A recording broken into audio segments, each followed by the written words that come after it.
我哋就睇一睇住客點樣描述漏水狀況。姐，你講一講個漏水狀況。喂，漏水狀況咧係樓下。樓下話你漏水。係啦。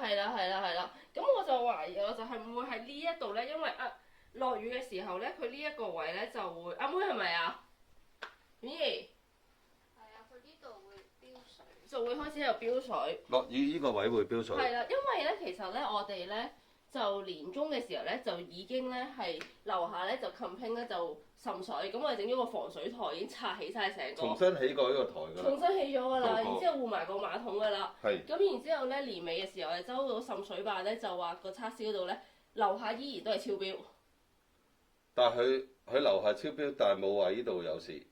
唔係佢做咗咩測試或者滲水辦？淨喺下低做個識水嗰個測試。咁佢有冇話漏水？佢就係話超標咯。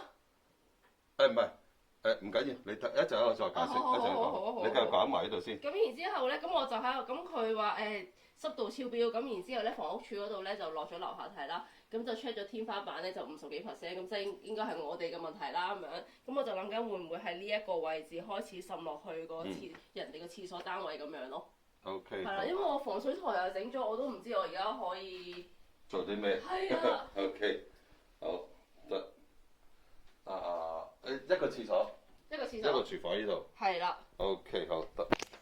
紅外線顯影下，漏水無所遁形，確認漏水位置再進行工程，先可以真正解決漏水問題。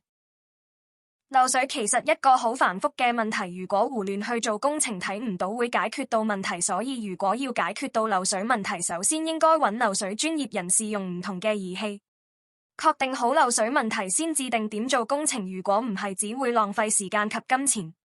K21 漏水檢查預約：WhatsApp 92185392。